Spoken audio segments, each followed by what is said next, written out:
corner, which he gets now. He blasts away, and as they come up towards the resumption of the race, Agostini versus Jeroen Mul. And look, Jeroen Mul can't overtake until he gets to the timing line. Only now can he think about going past the back markers. He's 1.3 seconds back. First of all, he's got to get past Ben Gersikovsky. This is Agostini's view then, down towards Tamburello, into the left, then the right, then the left again. The run towards Villeneuve, and the lead gap is building because Mul, look, still can't get past the two cars from the Asian Championship ahead of him. Ben Gersikovsky is a quick driver, and it is Jack Bartholomew, I think, just up ahead of him. So they are battling for position, and there's Jeroen Mul to the inside. He's got past one of them, through he goes. There's no blue flag being shown, of course, those back markers, because it's a rather confused situation for the marshals. So they, yes, there's a green flag being waved to say that we're back underway in racing, but for the back markers, they don't know that it's a car lapping them. They just think it's a comparably paced car involved in the same battle. So down through now the Acqua Minerale they come, and we've got 10 more minutes of the race still to run here. Agostini leading the way, gap building. Jeroen Mul in second spot, Brandon Godovic is third as they come now towards the Variante Alta, and there is Jack Bartholomew, the former British F4 racer.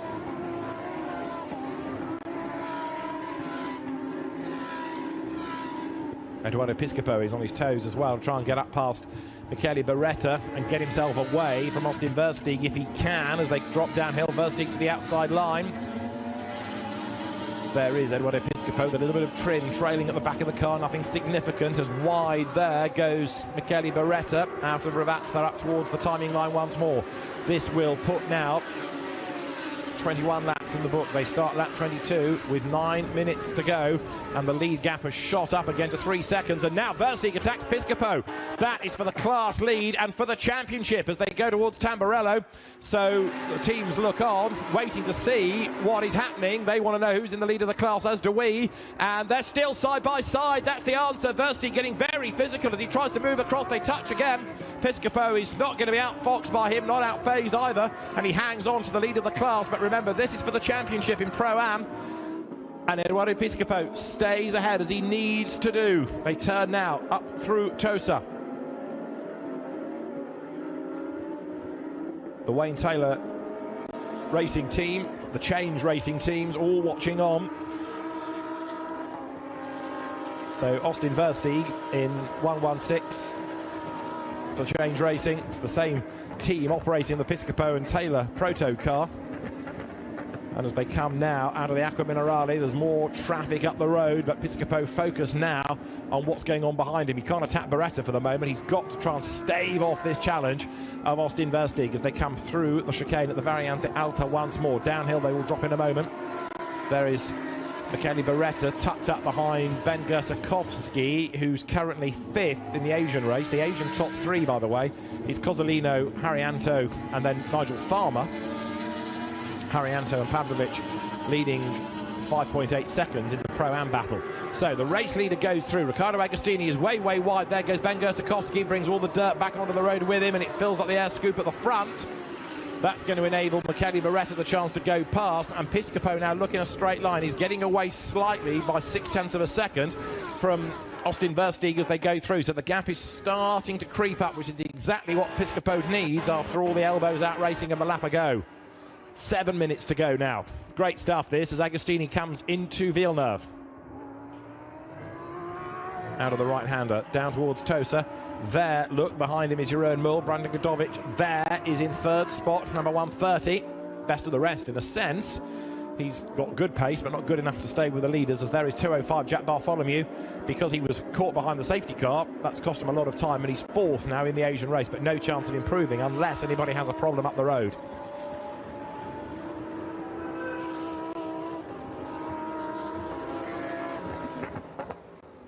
So through they come for the 23rd time.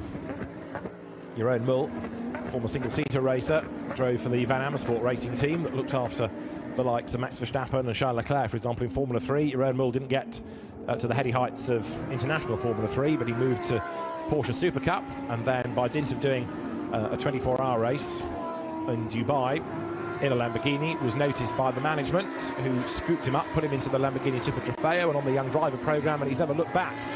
So the Dutchman in second spot behind Riccardo Agostini, who's come from racing in, and indeed winning the championship in Carrera Capitalia, into Lamborghini racing. There's Brandon Godovic, who's not just at home on road circuits like this, but on the ovals. And Michele Beretta, another ex-Formula 3 racer, is tucked up behind him. That gap has come right down third and fourth now. Beretta, in the car started by Catherine Legg, comes over the line, and there off the road has gone Juan Perez through the gravel and back on again. That's down at Rivazza, I fear, and he's brought all that dust and muck onto the roads. It's going to be slippery, and there's somebody else going slowly in stride further up the road. Is that another puncture? Let's see. It was 203 that was going slowly. Toby Sowery. I wonder if that was an electrical gremlin, like he had, that prevented him from racing earlier on in the day. Perez has gone for the pits. I think you saw that. And Toby Sowery's car was the one that suddenly slowed, coming out of Rivazza, the British driver having taken over from Arturo Llanos. And here, Perez launched himself up the inside of Ryan Hardwick. That was never going to work. He was on the grass even to make the move, irrespective of the gravel the other side of the corner. So Juan Perez, with a big slide, rally crosses his way back onto the road. 5 minutes to go now. Riccardo Agostini still leads the way, and race honours looking almost assured now, having been able to, as soon as Trent Hyman got ahead of Jeroen Mul, build that gap and build it impressively. Jeroen Mul in second spot, but no longer really part of that lead fight. As soon as he lost the lead, the gap shot up as they'd been holding up Trent Hyman. But inevitably, perhaps when you lose the lead, it rather deflates you. There's Brandon Godovic, who has really got his work cut out now for the last lap to try and stave off the challenger Michele Beretta. Here they come, almost nose to tail out of Rivazza over the timing line. Jeroen Mul hangs on to his second place. Through goes Godovic, through goes Beretta in fourth. Fifth is still Piscopo, sixth is Versteeg. As they go through, off towards Tamburello, to the inside line goes Beretta. Godovic is able to fend him off though there, and they go through the corner as one. The run now down towards Villeneuve. Speed building. Is Michele Beretta close enough to have a go? Not there, he's not. Brandon Godovic, who was third in the earlier race, keeps him at bay. Michele Beretta and Catherine Legg earlier on were quite a long way back in the end, only 8th place, but a much better run in this second race of the day. The car seemed to lose quite a chunk of time in the second stint earlier, but here it's going strongly. Climb the hill once more, over the brow, towards Pelotella they come.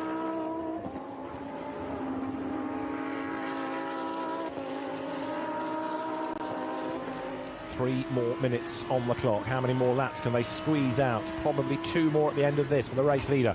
You're on board with the Asian race leader here. This is Kei Cozzolino, the Italian-Japanese driver. Very experienced driver, and has raced in the likes of Formula 3, Formula Nippon, the World Touring Car Championship 1 year at Macau.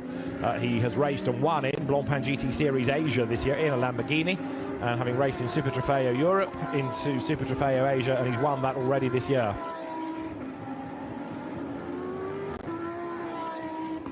Cozzolino is in 9th place overall and clear of Andrew Harrianto in the Asian fight. That's the replay of Juan Perez going on the grass to try and get past Ryan Hardwick. I suppose one option was that it was easier to do that rather than make contact. And Toby Sowery spun coming out of the corner. That's why he was slow in rejoin. Right, that answers that. Dakota has news from the pit lane. And JC Perez isn't actually feeling very well. He's out of the car now and just sort of sitting on the seat. I don't want to really talk to him and bother him, but I'll give him a minute to catch his breath and we'll see how he gets on later. Okay, thanks for that, because in theory he should be out in the next race, shouldn't he, Juan Perez? He's entered in the European race coming up. It might be that he's feeling the after effects of that big moment down at Rivazza. Anyway, that replay from the on-board explained why Toby Sowery was slow. It wasn't electrical, it was that he'd also had a spin. So when we picked up that car looking slow, he just got it hooked into a low gear and was accelerating away. So that answers that. Agostini, in the meantime, has got another lap to ring out of this at the end of this one. So as he comes out of Acqua Minerale up the hill, it'll be one more lap to run at the end of this, and another victory beckons. This will be the 6th of the season for Riccardo Agostini and Trent Hyman. what a season they have enjoyed, these two. Coming through in second spot, Jeroen Mul. And then the next queue of cars, Brandon Godovic still just fending off Michele Beretta, but for how much longer? Because Beretta is crawling all over the back of him. The pressure perhaps might tell eventually. Godovic versus Beretta as they come down to Ravazza. You can see the different line there. Godovic has a quick look in the mirror, and the risk is that you just slightly misjudge what you're doing by watching the car behind. Beretta then closing up as they come to the second part of the double left at Ravazza. Wide up the curb into the gravel goes Beretta.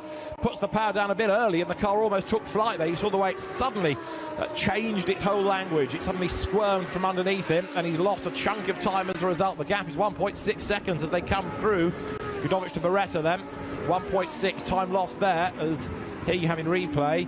Beretta puts down the power. It suddenly lights up and takes off to the right, putting him towards the gravel. So he lost a big chunk of time as he has to get it back under control. And with this being the last lap, lap 27, it's going to be too late, isn't it? That's given the place to Godovic. So for the final time, the race leader comes then up towards Perotella over the brow, and this looking oh so good this weekend so far for Riccardo Agostini and Trent Hyndman. The clock has just hit 0. The final lap confirmed.